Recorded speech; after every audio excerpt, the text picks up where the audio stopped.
I'm in Salad and I saw Ringu. It is directed by Hideo Nakata, and if you haven't seen this movie, I will spoil it for you. This was requested by Patreon. If you'd like to fast track a movie review, you can do that for $20 redeems, patreon.com/ASEPresents. On with the review. This movie starts and I already like the concept. We have a rumor which is like, hey, so these children watch this late night TV, and then a week later they died, and that week late night TV said you will die in 1 week, and sure enough they died in 1 week. So this is already a disaster happening.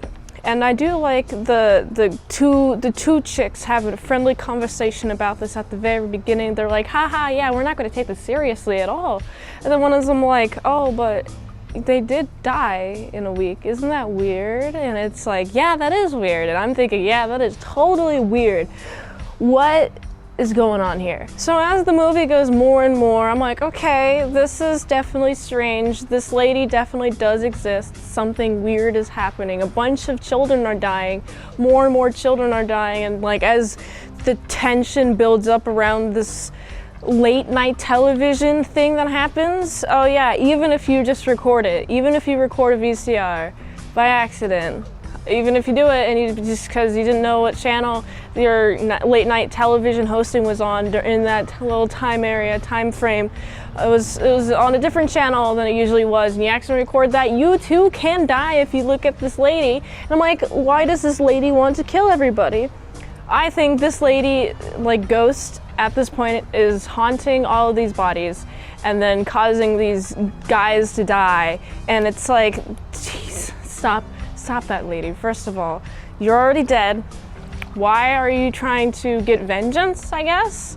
I don't quite understand this lady. But of course, something terrible happens. It seems that the closer and closer in like relativeness, is that the word? Relativeness of the person who is dying from seeing this late night TV, like the closer it is getting to like the main character that we're focusing on, it's like the scarier it is.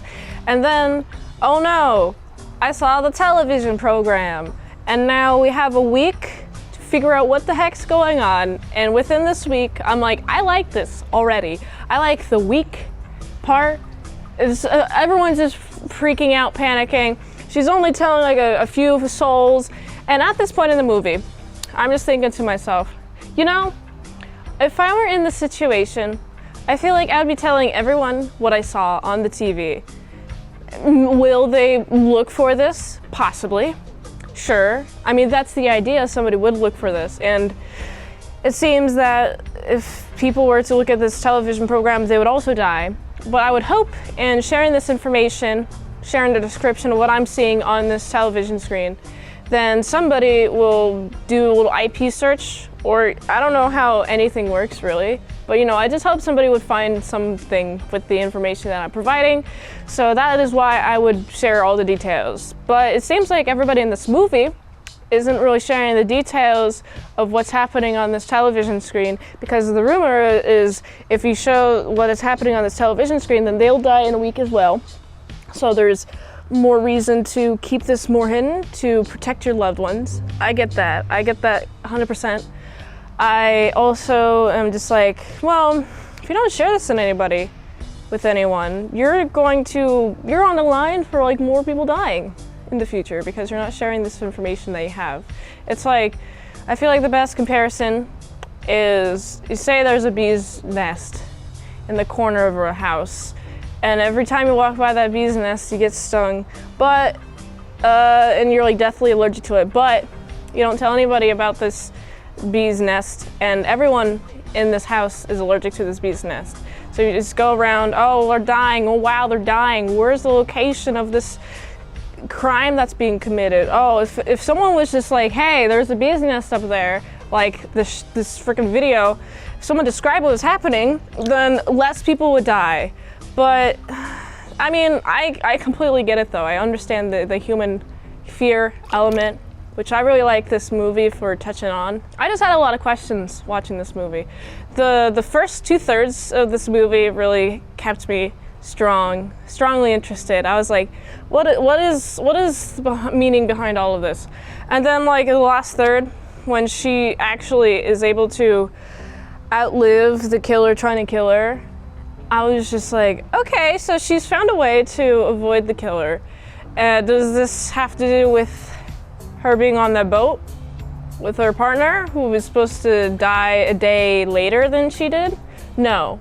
I thought it would be like, oh, maybe if you went to a boat and you went away from the place that the killer would think you would be, then maybe you'll be safe from the killer. But it's like, I think the ending is very ambiguous. Either I didn't catch it or the movie wasn't very forward with this, but she's like questioning, well, what did I do that he didn't do?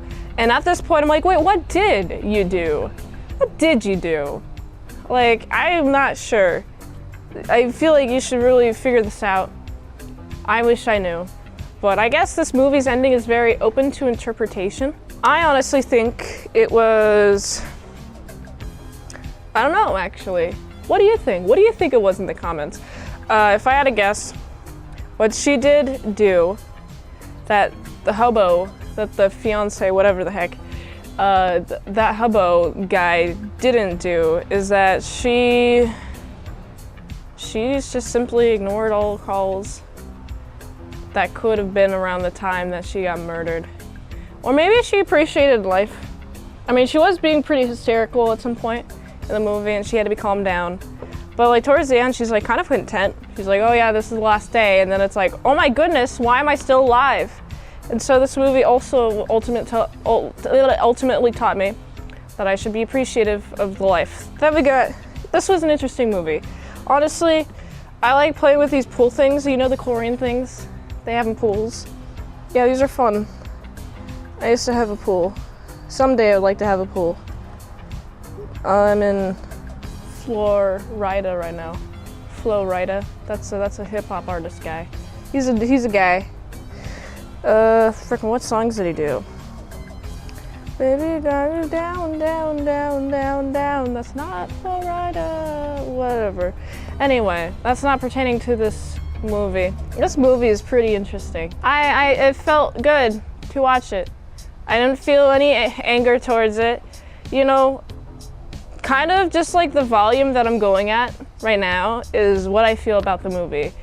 It's just kind of, I'm a little bit inquisitive. But as our mid-movies, I'm not going to remember this too strongly. It was just an enjoyable time. I enjoyed the performances. They weren't too distracting. Nothing was really too distracting, and there's a lot of like nice metaphors. Like, if you tell the lady friend that her son also watched a program that was going to kill you in 7 days, and then her face goes like pitch black, I'm like, oh, she's shrouded in darkness. This is not good for her. And there's a lot of fun visual stuff like that in this movie, but otherwise, I gotta give it like a solid 7.3 out of 10. Also, did you like the ring on my shirt? Got a nice little ring. It's a ring of protection. It's supposed to protect me from all the evils of the ring. What is that anyway? Why is it called Ringu? If you know, let me know in the comments below. If you like this review, watch another one. YouTube really likes that. If you want to fast track a movie review, you can do that for $20 dinos at patreon.com/ASEPresents. And if you like helps for daily grindiness of all them daily movies, go to this link tree. So you can go here. And until next time, mint salad slot. See you later, my soft croutons, big bits.